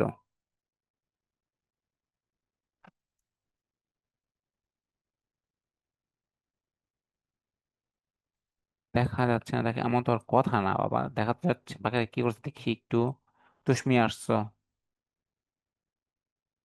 আচ্ছা, তুষ্মি এখনো ঘুমায় না, হ্যাঁ, সে বলছে আছে তো ব্যবধানে বর্গ, ঠিক আছে তুষ্মি। ওকে, তুষ্মিকে শুনতে দেখে ভালো লাগলো। চলো আমরা দেখলাম ম্যাথটা কত সালে একটু যে আমরা দেখি, তাই না? ম্যাথটা বলছে বছর এক, বছর দুই, বছর তিন, বছর চার, বছর পাঁচ, তাই না? তাহলে আমরা এখানে কি লিখবো, এখানে আমি বছর লিখবো কি, এক, দুই, তিন, চার, পাঁচ। এখন আমি যেখানে পার্সেন্টেজ গুলো দেখি, একটা ছিল 11%, 14%, 16%, তাই না? তাহলে আমি কি লিখবো এখানে, এখানে লিখবো পার্সেন্টেজ, 11%, 14%, কি পার্সেন্ট, 16%, এরপর কি ছিল, এরপর ছিল হচ্ছে 12% আর 10%। চলো আমরা করে ফেলি তাহলে, যদি লিখি 12% আর কি 10%। এবার তোমাদের ক্যালকুলেটর আছে না, এটা কি করবো, আমরা ঘর করবো, ক্যালকুলেটর হাতে নাও, নিয়ে টাইপিং করো, 11+14+16+12+10 কত আসবে স্যার? আসবে সমান 63, 63 ভাগ দেবো কত দিয়া, ভাগ দেবো আমরা 5 দিয়া, তা আসবে কি 55%, নাকি? না, 12.6%। এখন তাহলে এটা আমি কিভাবে করছি আমি দেখাচ্ছি, দেখো গড় আয়, সেটা কিভাবে, 63/5 সমান সমান, সম্ভবত ছিল 12.6%, কেমন? প্রয়োজনে কি করতে হবে, আবার কারণ না হিসাব করবা, আবার চেক করবা, যেমন কি 11% যোগ 14% যোগ 16% যোগ 12% যোগ 10, 63 ভাগ দেবো কত, 5 দিয়ে, কেন 5 দিয়ে ভাগ দেবো, কারণ বছর ছিল কয়টা, পাঁচটা, তাহলে আসবে কত, 12.6। এখন এই গড় থেকে ব্যবধান আমাকে করতে পারি কিভাবে করে, আমি দেখিয়ে দিচ্ছি। আই থেকে গড় বাদ দিবা, দেখো তো এখানে আয় কত ছিল, এখানে আয় দেওয়া আছে 11%, তাই না? 11% আমরা কি বাদ দিব, বাদ দিব আমরা স্যার গড় বাদ দিব, গড় কত, গড় হচ্ছে এই যে দেখো 12.6%, কেমন? গেল। পরেরটাও কি সেম? 14% বাদ দিব কি? বাদ দিব 12.6%। এরপর কি? এই 16% আমরা বাদ দিব 12.6%। আর এই 12% আমরা বাদ দিব -12.6%। সর্বশেষ ছিল হচ্ছে কি 10%। এখানে আমরা বাদ দিব আমরা 12.6%। এখন তোমার যেটা করতে হবে, আমার এই ব্যবধানের কি ঘর থেকে ব্যবধানগুলো বের করতে হবে, then বড় করে ফেলতে হবে। চলো যে আমরা বেরটা কিভাবে করবো, তাই না? প্রথমে বলছে 11, 11 থেকে বাদ দেবো কত? 12.6, তাহলে কত আসবে? -1.6। এই যে আমরা বড় করে কিভাবে করব? এর সাথে আমরা গুণ দিব -1.6। তোমাদের করে দেখায়, তোমরা তো আবার দুষ্ট আছো, হ্যাঁ? করতে পারো না। গুণ কি -1.6, তাহলে কত আসবে বলো? আসবে 2.56। আর এখানে কি আসবে? এই 14 থেকে যে বাদ দাও 12.6, আসবে 1.4। কেমন? এই 1.4 সাথে কি করতো? গড় করতো। গড় কিভাবে করবে? ব্যবধানের বর্গ 1.4 গুণ 1.4। তাহলে কত আসবে স্যার? আসবে হচ্ছে 1.96। আর এখানে ছিল 16% থেকে বাদ দিব আমরা 12.6। তাহলে কত পাবো আমরা? এই ঘর থেকে ব্যবধান পাবো আমরা 3.4। আর এইবারে ব্যবধানের বর্গে 3.4 থেকে গুণ করবা তোমরা 3.4। চলো কার হাতে নাও, দেখি কত আসে।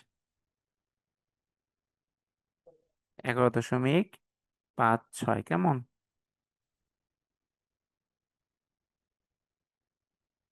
কি নাহিয়া, আমাকে শুনতে পাও? সামিরা, তুষ্মি, তুমি ওই ক্লাস থেকে এই ক্লাসে আসছো? সুস্মিত একটু আগে বললো সে এখন ঘুমায় না, সে জেগে আছে আমাদের সাথে ম্যাথ করছে। আচ্ছা, ঠিক আছে, চলো আমরা ম্যাথে ফিরে যাই, হ্যাঁ? তার মানে আমরা অলরেডি কি করেছি? 3টা বছরে ঘর থেকে ব্যবধান এবং ব্যবধানের বর্গ বের করেছি। ম্যাথ কিন্তু শেষ নয়, ম্যাথ কিন্তু আরেকটু বাকি আছে, হ্যাঁ? সেটা কি? সেটা হচ্ছে এই 12% আমরা বাদ দিব কত? 5.6। তাহলে আমার এখানে থাকবে 0.6। ব্যবধানের বর্গ আমরা কিভাবে করবো স্যার? এবার 0.6 এর সাথে গুণ করবা 0. কত? 6। তাহলে পাওয়া হচ্ছে 0.36।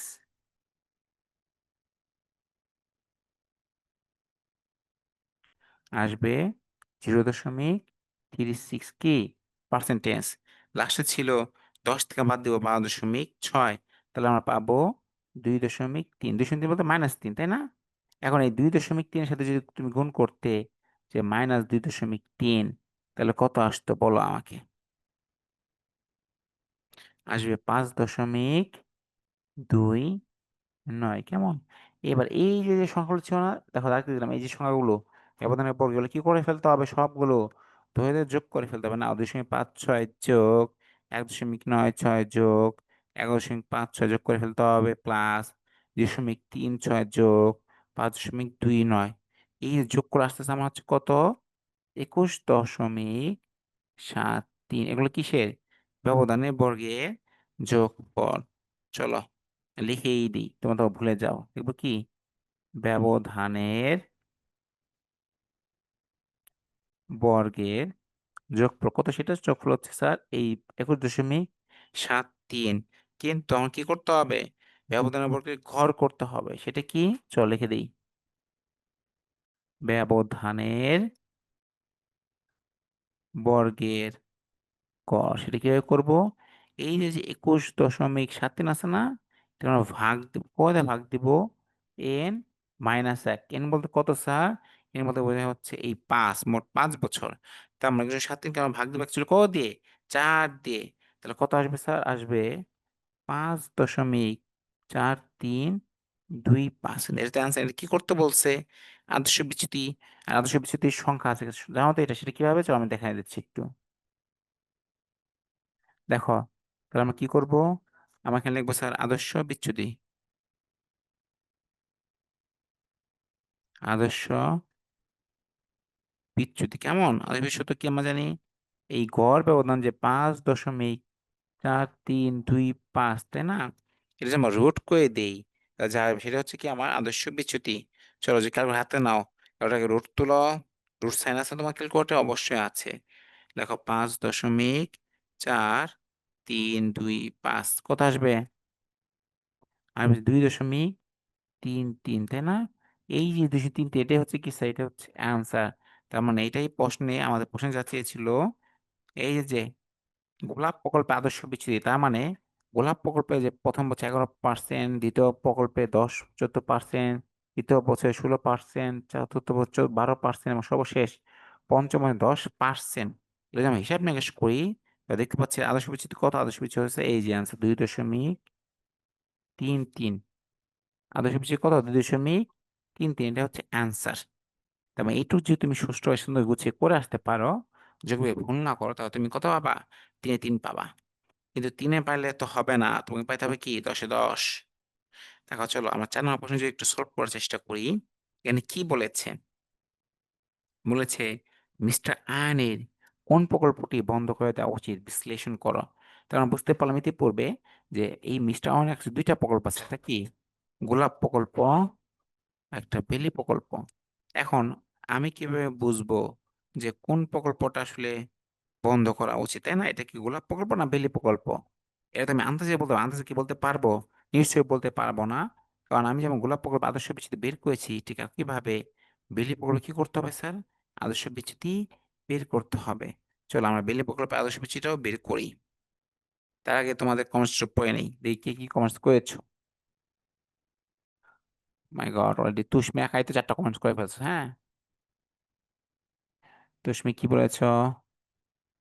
আচ্ছা তুমি ভুলে গেছো, তাই তো, ক্লাস 9-এর ক্লাসে, ঠিক আছে। ঠিক আছে তুষ্মি, ভুল হতেই পারে, ব্যাপার না, এটা তুমি ভুলে গিয়েছো, ব্যাপার না। দেখি বাকি দিকে অবস্থা। রাকিবুল, রফিকুল, কি অবস্থা তোমার? সে যাবিন ম্যাট্রিক বুঝতে পারছো কিনা? যে বুঝতে পারছো পটে করতে থাকো, না হলে কিন্তু আমি করে দেবো। আসলে সাগুলো তো হবে না, তোমাদের তো বুঝতে হবে, নইলে সময় চলে যাবে, তোমার শুধু ম্যাথগুলো দেখবে, প্র্যাকটিস না করলে কিন্তু পরীক্ষার মধ্যে একদম ডাব্বা।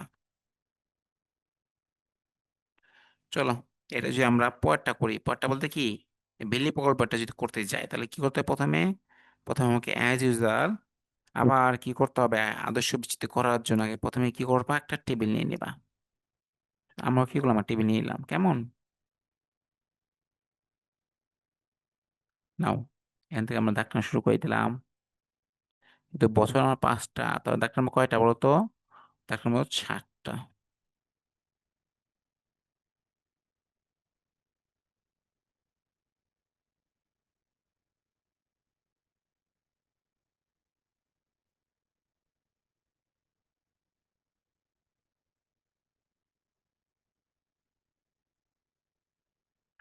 দাগ টানা শেষ, এবার আমরা কি করবো? এবার আমরা লিখবো।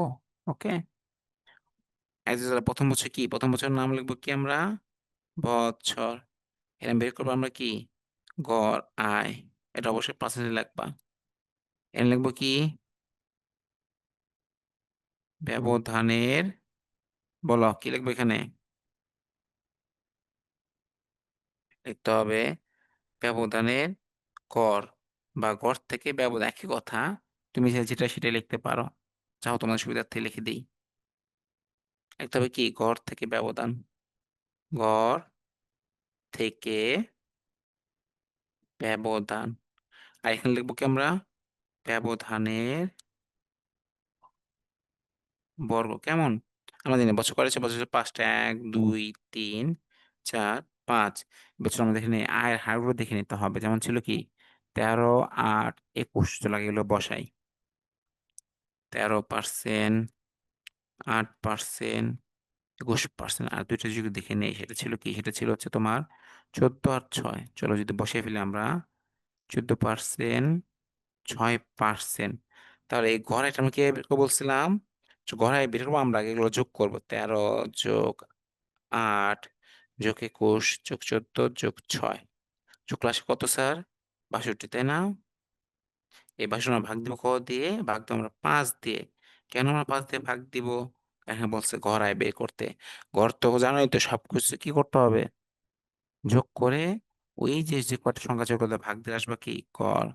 তার মানে গড় আয় ছিল 12.4%। এবার বের করতে হবে গড় থেকে ব্যবধান। এগুলো কিন্তু সহজ, তাই না? এগুলো কি? এগুলো সহজ। চলো আমরা যাবো একটু দেখি ঘর থেকে ব্যবধান কিভাবে বের করতে হবে।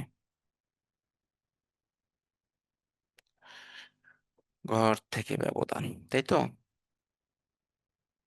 দেখো এখানে ঘর দেওয়া আছে না, আমরা কি ব্যবধানও বের করব। এখানে এই 13% প্রথমে লাগবা, 13 থেকে বাদ দিবা 12.4, রাইট? এখানে ছিল 8 থেকে বাদ দিব কি আমরা, 12.4। এই 21 থেকে আমরা বাদ দিব কি, 12.4। এই 14 থেকে বাদ দিব 12.4, এবং সর্বশেষ ছিল 6, এখানে বাদ দিব আমরা 12.4। এবার লিখে ফেললাম, ক্যালকুলেটর হাতে নাও। হাতে নিয়ে ঝটপট সব বাংলা বসাবে। 13 থেকে যে বাদ দেওয়া 12.4 থাকবে 0.6, যেটা কি হতে ব্যবধানের বর্গ। তার মানে 0.6 সাথে গুণ দিতে হবে আবার 0.6, একসাথে করে নিচ্ছি তাহলে সময় বেঁচে যাবে। আসবে 0.36। কেমন? 8 থেকে যে বাদ দাও 12.4, পাবা 4.4। আবার এই 4.4 সাথে যে গুণ দাও 4.4, তাহলে কত থাকবে বলতো? তাই থাকবে হচ্ছে তোমার এই 19.36। ঠিক আছে? 21 থেকে যদি বাদ দাও 12.4, তাহলে পাবা তুমি 8.6। আর 8.6 সাথে যদি গুণ দাও 8.6, তাহলে কত পাবা? চলো দেখে নেই। তুমি পাবা 73.9। ওরে বাবা, অনেক বড় অ্যামাউন্ট, তাই না? দেখো 14 থেকে যদি বাদ দাও 12.4, আবার 1.6। আবার 1.6 যদি ব্যবধানে বড় করো, -6 গুণ দাও, তাহলে তুমি পাবা হচ্ছে 7.36। সর্বশেষ 6 থেকে যে 12.4 বাদ দাও, পাওয়া হচ্ছে 6.4। আর এই 6.4 সাথে যদি গুণ দাও 6.4, তাহলে কত পাবা? তাহলে পাবা হচ্ছে 40.96। কেমন? এবং আমরা একদম ব্যবধানের বর্গ করে ফেলেছি। এখন কি করে ব্যবধানের বর্গগুলো যোগ করে ফেলতে হবে। চলো 0.36 যোগ 19.36 যোগ 73.96 যোগ 7.36 যোগ 40.96 যোগ করলে পাবো কত? যোগ করলে পাবো হচ্ছে 142। তার মানে এখানে লিখে ফেলো ব্যবধানের বর্গের যোগফল। কেমন? লেখো কত? 142। আর ব্যবধানের বর্গের গড় সেটা কিভাবে বের করবো স্যার? এই যে 142, তাই না? এটা ভাগ দেবো কত? n-1। n-1 বলতে কি বলছে? 4। এর মানে মোট বছর, মানে 5 বছরের ম্যাথ। তুমি 142 তুমি 4 দিয়ে ভাগ দাও, কত পাবা? আবার হচ্ছে এই 35.5। এটা কিন্তু অ্যান্সার, রাইট? 35.5 এটা কিন্তু অ্যান্সার না, আবার বলছে ইটস নট এ অ্যান্সার। তাহলে এবার আসো আমার আদর্শ বিচ্যুতি বের করতে হবে। কেমন? এটা কিভাবে? এখানে রুট নিবা, রুট নিয়ে উপরে দিবা কি 35.5। দেখি কত অংশ আছে, চলো। রুট তুলা তুলা 35.5 আসবে হচ্ছে 5.96%। এটাই কি বেলি প্রকল্পের আদর্শ বিচ্যুতি। চলো আমরা যে আগের প্রশ্নে ফিরে যাই, যে মিস্টার আয়নের কোন প্রকল্পটি বন্ধ করে দেওয়া উচিত। দেখো তো উত্তর কি লিখতে পারে। আমরা জানি গোলাপ প্রকল্পে আদর্শ বিচ্যুতি ছিল কত? খুবই কম, তাই না? দেখে নেই কত ছিল।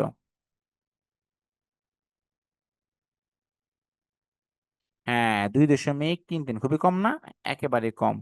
ছিল কত?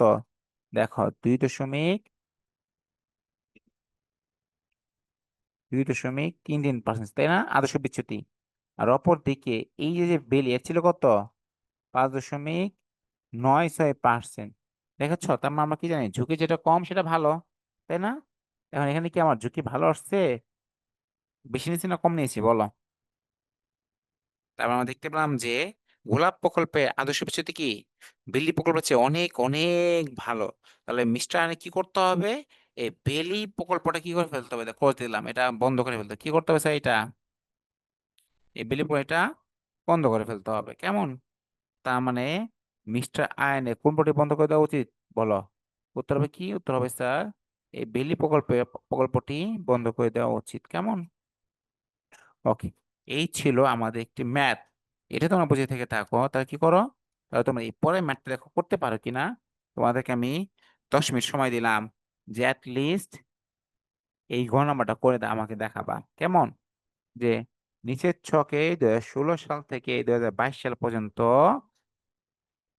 শামুক ও ঝিনুক প্রকল্পের আয় দেওয়া হলো। কেমন?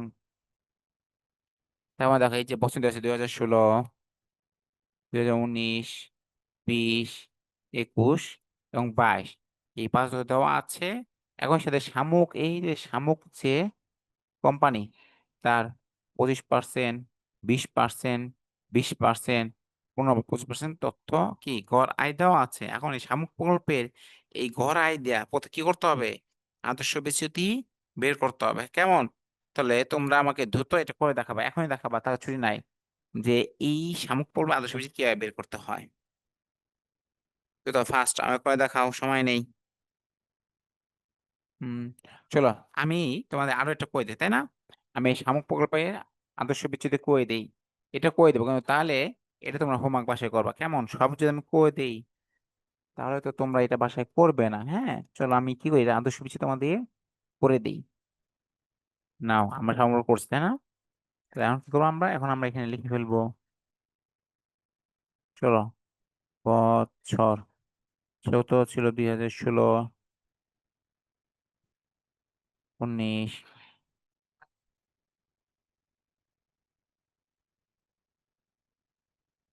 ২২, তাই না? এখন লিখবো কি? আমরা এখানে লিখবো আয়। সে আয়গুলো দেখে নিই কি আয়গুলো কি ছিল। শামুকের ছিল হচ্ছে ২৫, ২০, ২০, ১৫, ২৫, তাই না? ২৫, ২০, ২০। চলো আমরা লিখে নেই। ২৫%, ২০%, ২৫%। তারপর কি ছিল? তারপর ছিল হচ্ছে ১৫ আর ২৫%। চলো ১৫% আর ২৫%। এখন আমার এটা কি করতে হবে? এটা গড় আয় বের করতে হবে। গড় আয় বের করতে কি করতে হবে স্যার? এই সব আয়গুলো যোগ করে নাও। ক্যালকুলেটর হাতে নাও। ২৫ যোগ ২০ যোগ ২৫ যোগ ১৫ যোগ ২৫। তার মানে আসতেছে কত আমার? ১১০। এখানে চলো লিখে ফেলি গড় আয়। তার মানে ১১০ কে ভাগ দিতে হবে আমাকে দিয়ে ৫ দিয়ে। তাহলে যেটা পাবো সেটা হচ্ছে আমার গড় আয়। সেটা কত? সেটা হচ্ছে এই ২২%। এখানে লিখবো আমরা তৃতীয় গড় নাম দেবো কি? গড় থেকে ব্যবধান। আর ওই পাশের নাম কি? ব্যবধানের বর্গ। কেমন? চলো আমরা এই গড় থেকে ব্যবধান করি। যদি ২৫ থেকে আমরা বাদ দেবো কি? বাদ দিব ২২%। কেমন? ২০ থেকে বাদ দিব কি? ২২%। ২৫ থেকে হচ্ছে ২৫ থেকে বাদ দিব আমরা কি? ২২%। ১৫ থেকে বাদ দিব আমরা ২২%। ২৫ থেকে বাদ দিব আমরা ২২%। এবার যেটা করতে হবে আমাকে এই ঘর থেকে ব্যবধানটা বের করতে হবে। সাথে সাথে কি করবো? আমি ব্যবধান বের করে ফেলবো। কেমন? এই ৩, তাই না? আর ৩ এর সাথে যদি ৩ গুণ দাও কত থাকবে বলো তো? সবাই এত সহজ। এটা থাকবে কত? ৯। আচ্ছা ২০ থেকে যদি আমি ২২ কে বাদ দিই তাহলে কত থাকবে আমার? হচ্ছে -2। আর 2 সাথে যদি 2 গুণ দাও কত আসবে তাহলে বলো তো? 4। ২৫ থেকে যদি আমি ২২ বাদ পাবো কত? ৩। আর ৩ এর সাথে যদি তুমি ৩ গুণ দাও তাহলে পাবা হচ্ছে কত? ৯। হোয়াট অ্যাবাউট ১৫ থেকে যদি বাদ দেই আমি ২২%, পাবা হচ্ছে কি কত? ৭%, তাই না? এখন এই ৭ এর সাথে যদি তুমি ৭ গুণ দিয়ে দাও আর হচ্ছে কি ৪৯। সর্বশেষ ২৫ থেকে যদি তুমি আবার ২২ বাদ দাও পাবা কত? ৩। আর ৩ এর সাথে যদি তুমি ৩ গুণ করে ফেলো হচ্ছে কত? ৯। এবার আসো আসল খেলা। চলো লিখে ফেলি। ব্যবধানে বর্গের গড় কি লিখবো? ব্যবধানের বর্গের গড় যদি আমি করতে চাই কিভাবে করব? এই সবগুলো যোগ করবা। এগুলো হাতে নাও। এই যে এগুলো সবগুলো বলতে এগুলো যোগ করতে হবে। কেমন? ৯ প্লাস ৪ প্লাস ৯ প্লাস ৪৯ প্লাস ৯ আসছে কত? আসছে ৮০। ৮০ রে ভাগ দিতে হইব ৪ দিয়ে। ৪ মানে কি? n-1 n এর মান হচ্ছে ৫ বছর। ভাগ দিবা হচ্ছে কত দিয়া? -১ মানে ৪ দিয়ে ভাগ দিবা। তাহলে আসবে কত? আসবে ২০%। এটা কিন্তু আসবে এখন বের করতে আদর্শ বিচ্যুতি। বিচ্যুতি মানে পার্থক্য। সেটা কত? এই রুট ওভার 20%। তাহলে দেখো তো কত আসে? করছো নাও 20 তাহলে কত আসবে? আসবে হচ্ছে ৪.৪৭২ ৪.৪৭২%। তাহলে খেয়াল করো তো কত নাম্বার করলাম? এটা করলাম ঘ নাম্বার, তাই না? ঘ নাম্বার প্রশ্নে কি ছিল? ঘ নাম্বার প্রশ্নে ছিল হচ্ছে শামুক প্রকল্প আদর্শ ভিত্তি নির্ণয় করো, তাই না? শামুক প্রকল্প আদর্শ ভিত্তি তাহলে আমরা কত নির্ণয় করেছি? এই যে ৪.৪৯২% আমরা এই যে শামুক প্রতিষ্ঠানের আদর্শ ভিত্তি বের করে ফেলেছি। এটা যদি তোমরা বুঝে থাকো তাহলে এবার তোমরা নিজেরা কি করবা? পরেরটা করো ৪ মার্কের জন্য। শামুক ও ঝিনুক প্রকল্পের মধ্যে কোনটি গ্রহণ করা উচিত? আদর্শ বিচ্যুতির ভিত্তিতে বিশ্লেষণ করো। তার মানে ঘ নাম্বারে যেহেতু আমি অলরেডি আগে থেকেই শামুক প্রতিষ্ঠানের আদর্শ বের করে ফেলেছি, তাহলে আমার ঝিনুক প্রতিষ্ঠানের আদর্শ যদি বের করে ফেলি তাহলে কি আমার সিদ্ধান্তে সুবিধা হবে না? তাহলে তো তোমরা কি করবা? এই যে ঝিনুক আদর্শ ভিত্তি বের করবা, বের হয়ে তুলনা করবা যে শামুকেরটা বেশি ঝুঁকি নাকি ঝিনুকেরটা বেশি ঝুঁকি। মনে রাখবা আদর্শ ভিত্তিতে যার যত কম সেটা তত ভালো। লিখে দেব? চলো লিখে দিলাম। তাও তোমরা পড়াশোনা যদি করো, লিখে দিলাম আদর্শ বিচ্যুতি মানে কি? এর মানে হচ্ছে কি? রিস্ক বা ঝুঁকি। আর এটা যত বেশি তত কি? তত খারাপ। আদর্শ বই যত কম সময় জন্য থাকবে তত কি? তত স্যার ভালো। ঠিক আছে? আজকে এ পর্যন্ত রাখো। বাকি ম্যাডাম অবশ্যই বাসায় নিতে কি করবা? করবা।